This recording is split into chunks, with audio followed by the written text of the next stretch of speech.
En la Complutense, donde estudió su máster en estudios avanzados de filosofía y actualmente cursa máster de profesorado en la UNED. Sus investigaciones se centran en el personaje del filósofo Ortega y hoy precisamente nos hace una publicación titulada Platón desde Ortega, la interpretación tragicómica de la vida.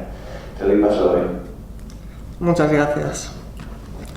Quisiera empezar mi comunicación leyendo un pequeño párrafo de Ortega.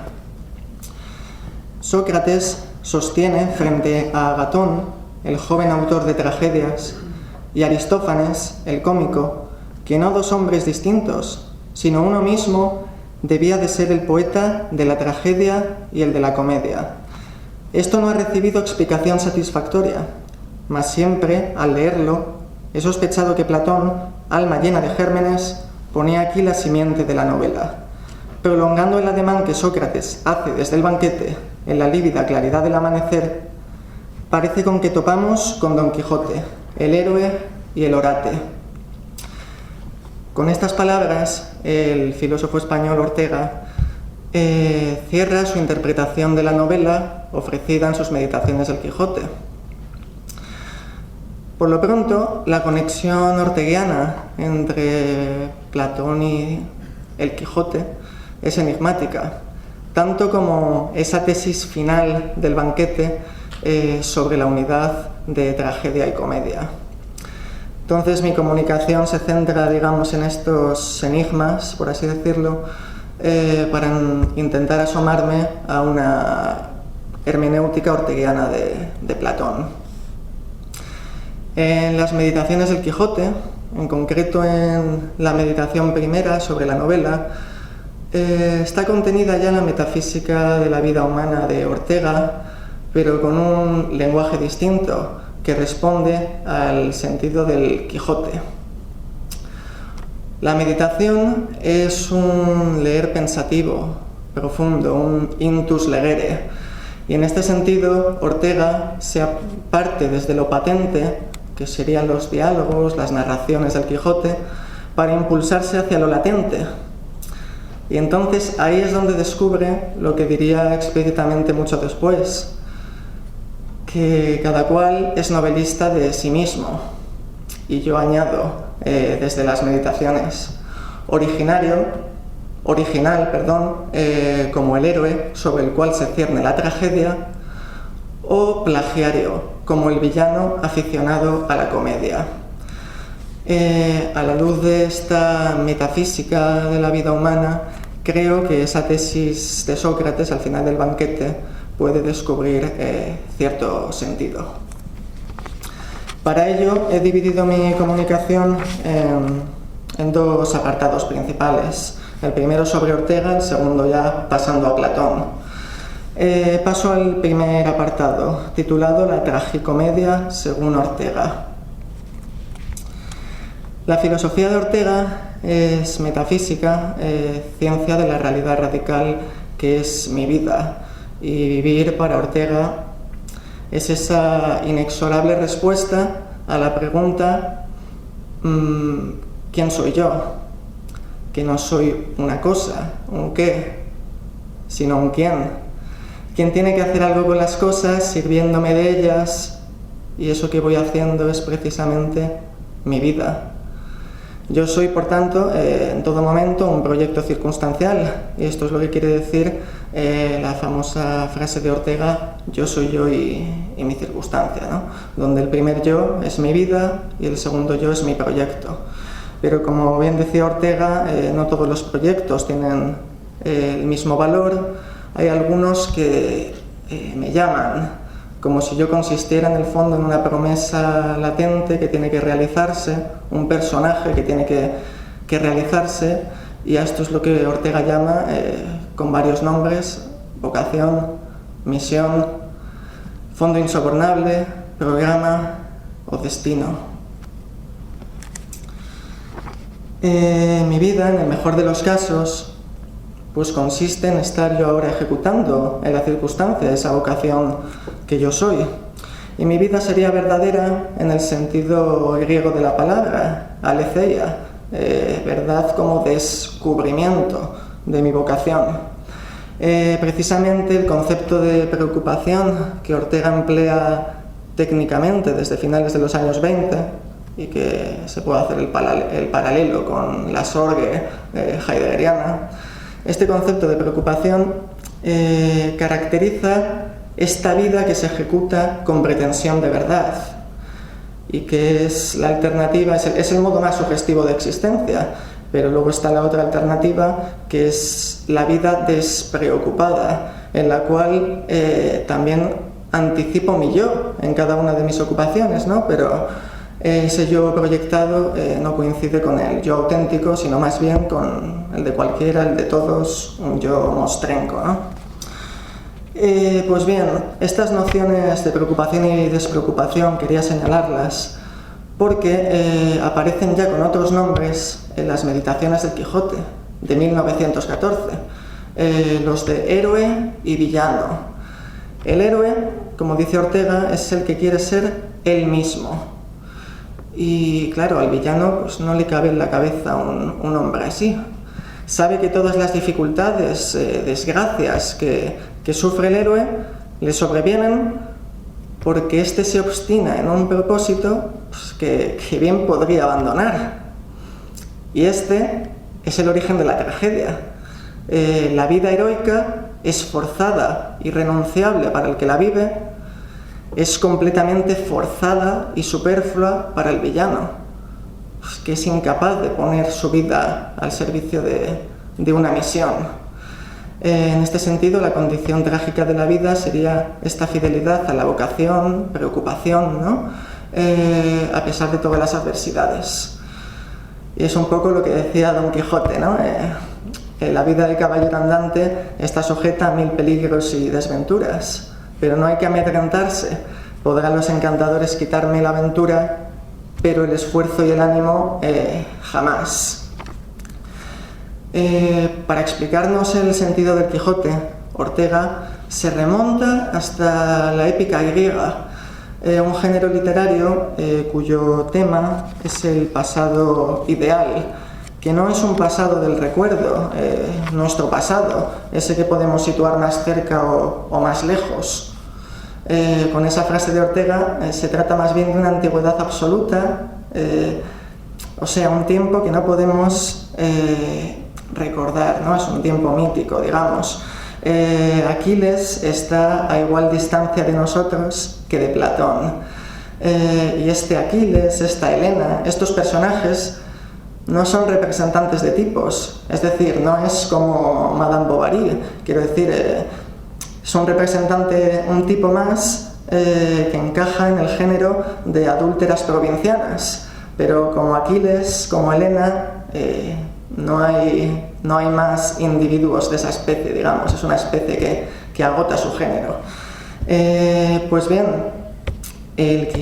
las novelas de caballerías son el último descendiente de la épica griega y el Quijote lleva las caballerías en su seno.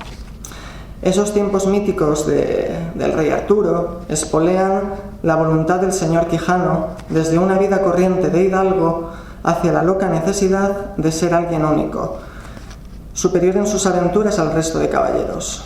La novela resulta ser así, la novela El Quijote, la primera novela, ¿no?, dice Ortega, resulta ser el género en el que la realidad entra en consideración porque incluye dentro de sí la idealidad, eso de lo que habla la épica, y establece entre ambas, entre realidad e idealidad, una tensión, la voluntad, que convierte al hombre en una naturaleza fronteriza, o como diría tiempo después, en un centauro ontológico.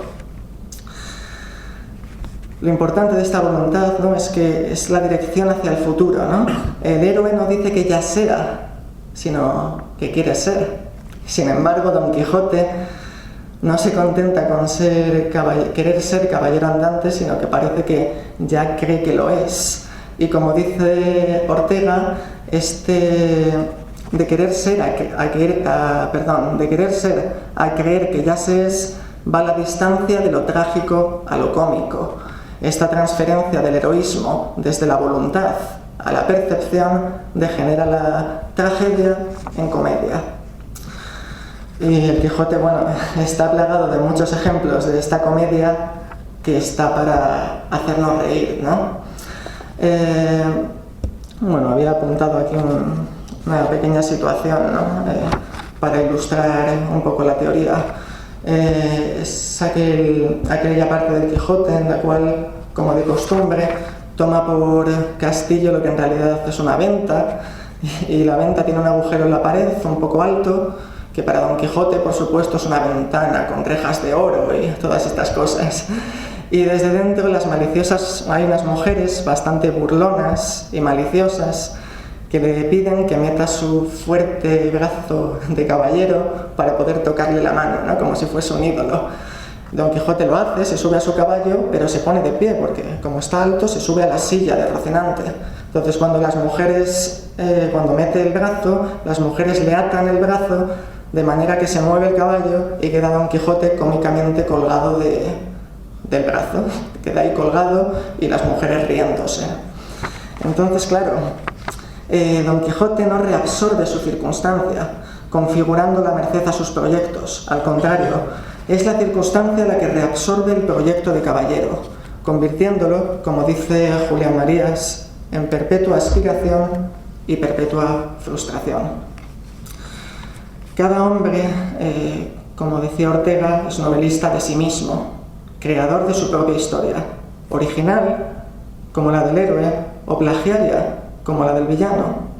En la vida heroica, a veces pesa más la tragedia, otras veces la comedia, pero a última hora todos somos ese personaje corriente, con voluntad de aventuras, en nuestro propio lugar de la Mancha, en nuestra circunstancia.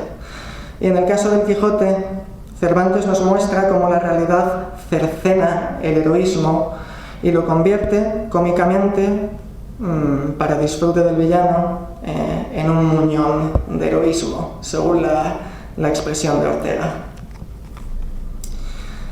Paso ahora a la segunda parte de la comunicación, la poesía tragicómica de Platón. Según Giovanni Reale, Platón es el poeta capaz de escribir tragedias como la del Fedón y comedias como la del Eutidemo, de modo que la filosofía, como arte de la verdad, es la síntesis de la que Sócrates nos habla al final del banquete. A mi juicio, no se trata solo de la verdad teórica, la coincidencia del alma del filósofo con las cosas, sino que esto de la verdad de la filosofía es más bien la verdad de la filosofía en cuanto a modo de vida de ciertos hombres, que al ejercitarlo coinciden consigo mismos. Estoy hablando de esa noción de la verdad como coincidencia del hombre consigo mismo y no como adecuación del intelecto a las cosas. En este sentido, la figura de Sócrates encarna ese modo de vida heroico y trágico. Todas las dificultades que tiene que afrontar, incluso la pena de muerte, constituyen la fatalidad que se cierne sobre el maestro que no deserta de su misión. Como dice Ortega, es esencial al héroe querer su trágico destino. La misión de Sócrates es la que Apolo le encomendó. Sócrates es como un vigilante ateniense a las órdenes del dios, aguardando en su puesto, listo para dialogar cuando sus conciudadanos hacen gala de una sabiduría aparente.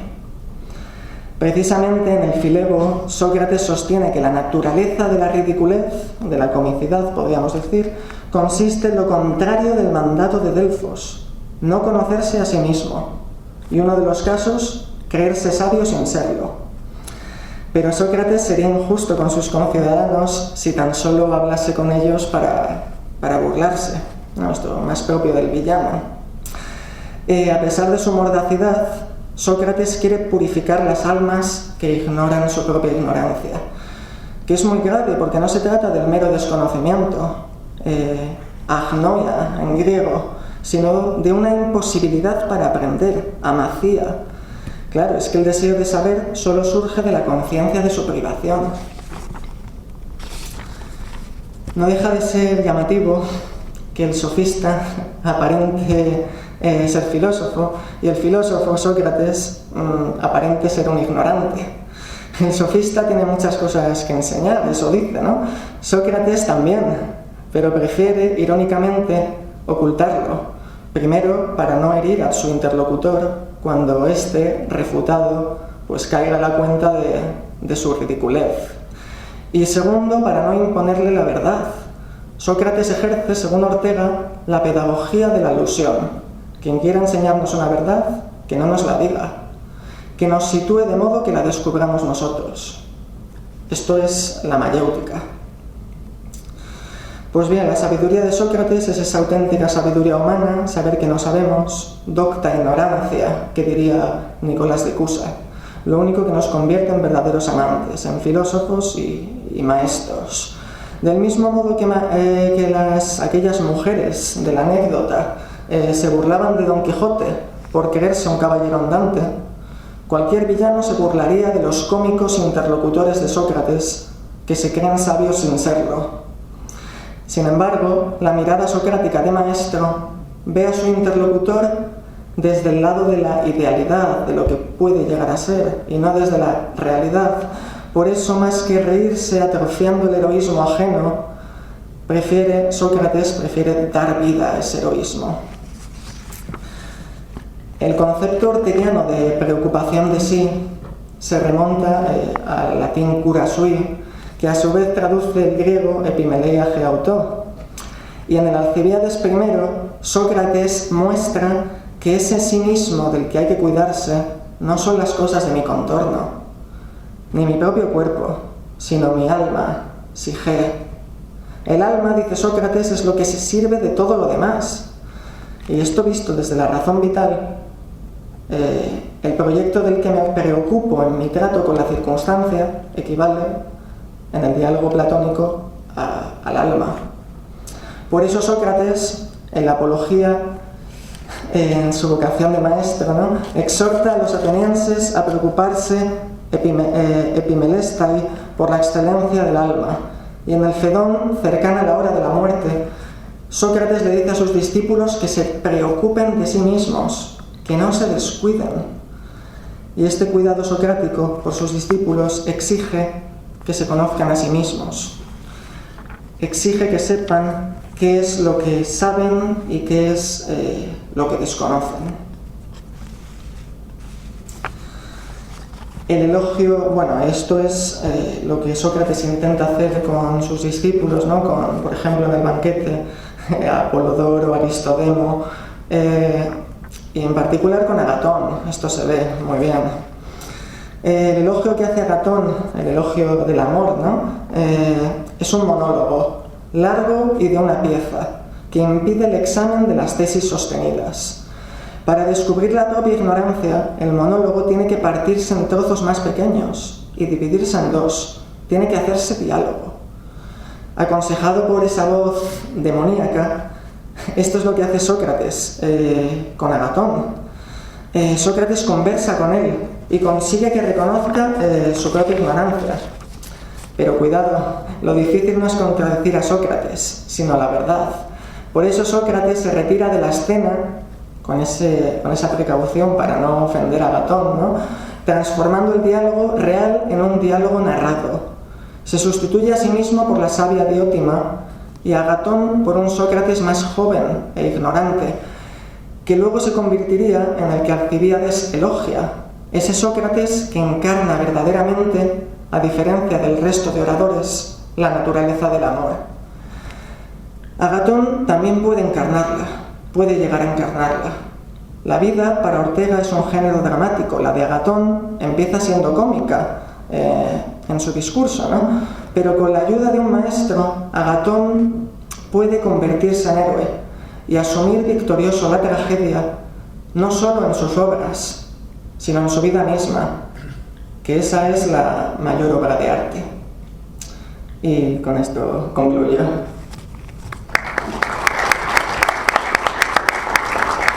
Muchas gracias, David, por tu comunicación, y además te voy a tener que pedir una cosa más, y es que el ordenador que está allí tiene Belter, que nos da su ubicación, una presentación, así que si quieres contar. Claro.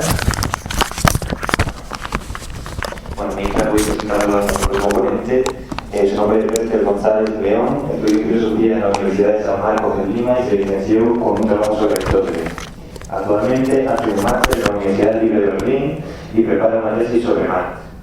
Hoy nos presenta una comunicación titulada Abeceria y Atencia e influencia como sentido de la verdad en Platón. Sin más demora, le doy la palabra a Bertel.